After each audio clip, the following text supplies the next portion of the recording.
பார்த்தீங்கன்னா பின்னாடி பார்த்தீங்கன்னா அவங்களுடைய வாரிசுதார் யாருமே இருக்க மாட்டாங்க. சம்பந்தமே இல்லாதவங்க தான் அந்த இடத்துல உட்காந்து ஆதிக்கம் பண்ணிக்கிட்டு இருப்பாங்க.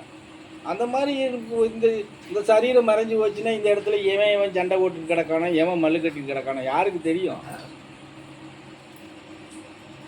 புரியுது நான் சொல்கிறது?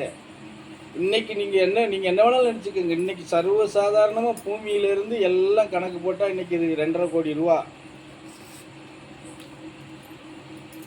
ஆமாம், நான் கூட என்ன பெரிய படிச்சுட்டு வந்துட போகுது அப்படின்னு நினச்சிக்கிட்டு இருந்தேன். முந்தா நாள் இவரும் நானும் உட்காந்து ஒவ்வொன்றும் கணக்கு போட்டோம். யார்? கணேஷ்குமாரும் நானும் ஆரம்பத்துலேருந்து துவக்கின படிச்சுட்டு எல்லாம் இது நினைவிருந்து எழுதி வச்ச கணக்கு. இதில் எல்லாமே கரெக்டாக எழுதியிருக்க மாட்டோம்ல. எல்லாமே எடுத்து வச்சு எல்லாம் பார்த்து எல்லாம் முடித்து பார்த்தா 2.5 கோடி ரூபா வருது. இன்னும் 2.5 கோடி ரூபா தூக்கி நான் என்ன இதில் பொட்டணம் கட்டி இப்படி தோல்ல ஓட்டிட்டு போக முடியும்? போகும்போது அது இங்கே தான் கிடக்க போகுது. சரியா? அப்போ இது இன்னும் ஒரு 10 வருஷம் 15 வருஷம் கழிச்சுன்னா இன்னும் வேல்யூ கூட தானே செய்யும். அப்புறம் அதுக்கு சண்டை போடுறதுக்கு ஆளுக்கு வரமாட்டாங்களா என்ன? தாராளமாக வருவாங்க. அது அன்னைக்கு அவன் சண்டை போட்டுக்கிறான், மல்லு கட்டிக்கிறான், என்ன பண்ணிட்டு போகிறான், நமக்கு என்ன போச்சு? அந்த மாதிரி என்ன மாதிரி பரதேசிகள் உருவாக்குறது இன்னைக்கு எல்லாம் பல இடங்கள்ல பல இதுகள்ல எல்லாம் பார்த்தீங்கன்னா அவங்கெல்லாம் யாருமே இல்லை. யாரோ அவங்க ஏதோ ஒரு லைனுக்கு உருவாக்கி வைக்கிறாங்க, அது நடைமுறைக்கு வந்துடுது. பின்னாடி இருக்கிறவன் அதை வச்சு எடுத்துக்கிட்டு போய்கிட்டு இருக்க போகிறாங்க. அவ்வளோதான் வித்தியாசம்.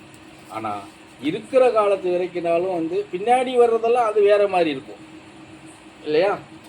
இப்போ நம்ம இவன் இருக்கிற காலத்தில் பயணம் பண்ணுறவங்களுடைய அனுபவங்கள் வேறு மாதிரி இருக்கும். இப்போ நாமமே சொல்கிறோம் இல்லையா, சுவாமி கணக்கம்பட்டியார் அவர் நினைச்சது, அவர் எய்மு, அவர் லட்சியம், அந்த சித்தாந்த பயணம், அவர் ஆசைப்பட்டது இன்னைக்கு கணக்கம்பட்டியில் ஒன்றுமே இல்லாமல் போயிடுச்சு அப்படின்னு நம்ம சொல்கிறோம் இல்லையா?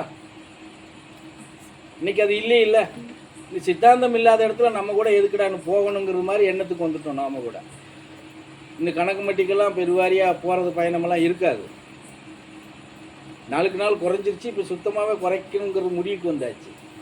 அந்த மாதிரி எல்லாருமே எல்லாம் ஒரே மாதிரி கொண்டுட்டு போயிடுவாங்க அப்படின்லாம் சொல்ல முடியாது. ஆனால் இருக்கிற காலத்து வரைக்காவது அதை கரெக்டாக கொண்டுட்டு போய் ஜெயிக்கலாம்ல. இன்றைக்கி அங்கே அவ்வளோ ஜனங்க போகிறாங்க, அவ்வளோ ஜனங்களும் அப்படியே போய் எல்லாம் மேன்மை அடைஞ்சு அப்படியே போய் இதுலையா நின்றுறாங்க. கணக்கம்பட்டிக்கு போயிட்டு வந்தோம்ப்பா, நல்லா இருக்குது, சாப்பாடு போடுறாங்கப்பா, இப்படி தான் சொல்லிட்டு வந்துட்டு இருக்காங்க. ஏதோ ஓரளவுக்கு நம்பிக்கை இருக்கிறவங்க போகிறவங்க ஏதோ இது பண்ணுறாங்கன்னா அந்த விவாச்சார கணக்கில் ஏதாவது ஒரு நன்மை பிறக்கும். அதுக்காக பகவான்கிட்ட போய் ஒன்றுமே இல்லைன்னு நம்ம சொல்ல முடியாது, இருக்கும். சரியா? ஒரு 100 பேர் போகிறாங்கன்னா ஒரு 2 பேர்த்துக்கு நன்மை பிறக்கும். அந்த 2 பேர் வெளியே சொல்லும் போது அது 100 பேருக்கு பறைசாட்டுறது மாதிரி போய்கிட்டு இருக்கு. இதுதான் அதில் உள்ளது. ஆனால் இருக்கிற காலத்தில் மாதிரி எதுவுமே நடைமுறைக்கு வருமா அப்படின்லாம் நம்ம சொல்ல முடியாது. ஏன்னா இருக்கிற காலத்தில் நிறைய குறைகளை நீ பகிர்ந்துக்கிற முடியும். சடனாக ஒரு பிரச்சனை வருது, சாமி இந்த பிரச்சனை வருது, இப்படி ஒரு சிக்கலை ஆகிப்போச்சு, இதை எப்படி சரி பண்ணிக்கிறது அப்படின்னு பகிர்ந்துக்கிற முடியும். இப்போ கணக்கம்பட்டியில் பகிர்ந்துக்கிற முடியுமா? எதுவுமே பண்ண முடியாது. குழம்பிட்டு வேணா வரலாம்.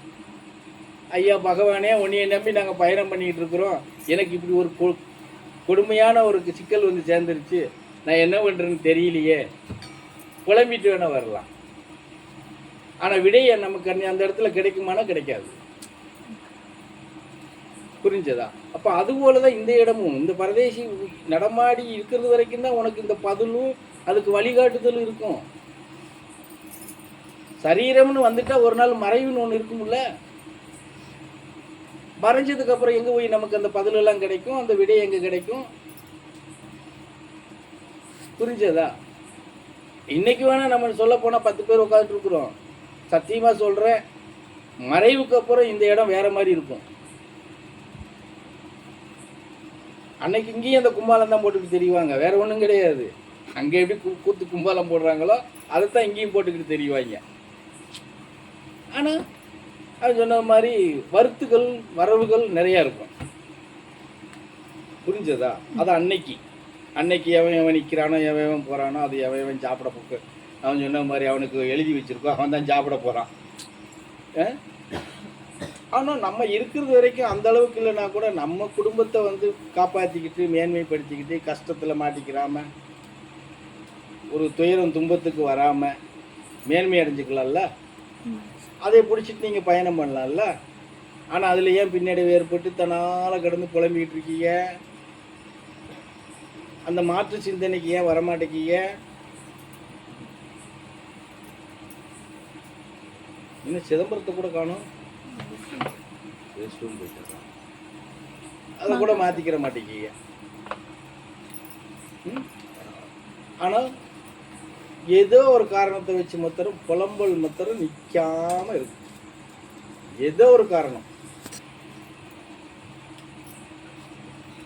வீட்டுக்காரர் பொண்டாட்டிகிட்ட புலம்புறதும், பொண்டாட்டி வீட்டுக்காரர்கிட்ட புலம்புறதும், இப்படி புலம்பல் மாறி மாறி மாறி ஏதாவது ஒரு பாட்டு வீட்டுக்குள்ளே பாடிக்கிட்டு துயரத்தில் தான் இருக்கிறீங்களே தவிர துயரத்தை போக்கிட்டு நம்ம பயணம் பண்ணணும் அப்படிங்கிற இது மாத்திரம் யாருக்கிட்டையும் இல்லை. அப்போ எந்த வழியில் உங்களை நான் சீர்திருத்தம் பண்ணுறது, உங்களை நல்வழிப்படுத்துறது, உங்களை எப்படி மேன்மைப்படுத்துறது சொல்லுங்க பார்ப்போம். இன்னும் எங்கிட்டு கூடி 2 3 தெரிஞ்சு ஒன்றும் காணும்.